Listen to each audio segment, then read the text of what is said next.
نبی علیہ السلام وی توبا د پاره د آخرت خوشخبری ده، خوشحالی ده، زیره دی چې عمل نامه کې ډیر استغفار اوموندی شو. نو اسی مونږ ګرځو را ګرځو لار کې او بیټک کې ناس یو، نو استغفر الله استغفر الله استغفر الله خوړه کې ورسرم د ګناه پرېښودل او آینده کې د نه کولو عزم، ړه کې ورته لږ توجه پیدا کوه چې ړه دې ورسره الله بدلی، یوازې په ژبه نه ړه به دې ورسره الله بدلی. استغفر الله دا ډېر لوی طاقت لري. نو الله وی د آخرت فایده دا ده ویؤتي کل ذي فضل فضل، الله به ورکې هر خاوند د غوره عمل ته فضله غوره بدله به الله وی زه وله ورکم. وان تولوا فانی اخاف علیکم، د غورې بدلې نه مراد جنت دی.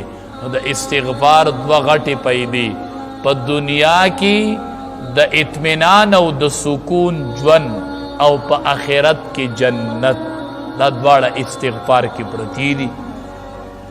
وَإِن تَوَلَّوْا فَإِنِّي أَخَافُ عَلَيْكُمْ عَذَابَ يَوْمٍ عَظِيمٍ.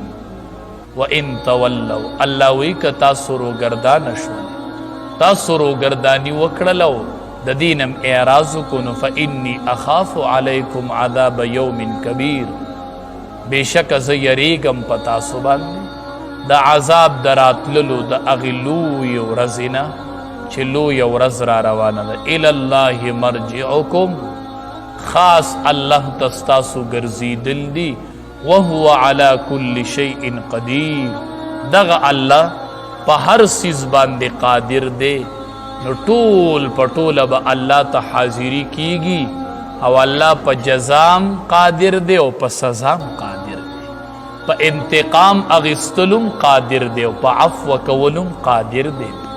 نو الله قدرت والا دی. الا انهم یسنون صدورهم، دې آیات کې الله تبارک وتعالی دا خبر واضح کړي چې د غیب و علم چې دی هغه صرف د الله ذات سره دی، د الله نه علاوه د هیچا سره هم د غیب و علم نشته دی. نو دا عقیده مضبوطه لرل چې د غیب و علم چې دی دا د الله نه علاوه د بل چا سره نشته دی. که هر څوک دعوه کوي که پیری دی دروغ، پیریانو سره د غیب و علم دی، نه د الله نه علاوه د هیچا سره هم د غیب و علم نشته دی. په دې باندې یقین نه ساتل او نه دا عقیده ساتل چې پیریان په غیب پوهیږي او پلانکي ځای کې تعویذونه راوچت کړل او راوړل.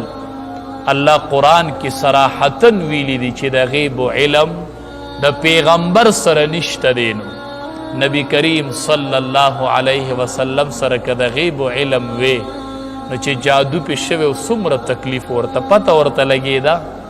په بیبي عایشې رضی الله تعالی عنها چې تهمت ولګېد څومره پریشان او پته ورته لګېدله چې دا پراپیګنډه ده. نبی علیه الصلاة والسلام ته د غیب و علم چې د پیغمبر سره نو نو د هیچا سره هم د غیب و علم نشته دی. نه دا دعوه پکار ده او نه پچا باندې یقین ساتل پکار دی. الله تبارک و تعالی دی آیات مبارکه کې دا خبره ثابتوي چې د غیب و علم د الله نه علاوه د بل چا سره نشته. الا خبردار انهم یسنون صدورهم، بېشکه دا خلق چې دی دی تاووي خپلې سینې لیستخفوا منهم، د پاره د دې چې دی ځان پټ کړي د هغه نه. الا حین یستغشون ثیابهم، الله وی خبردار کله چې دی ځان پټوي په خپلو جامو کې، نو یعلم ما یسرون و ما یعلنون، پوهیږي الله په هغې څه چې پټوي او په هغې چې دی ښکاره کوي.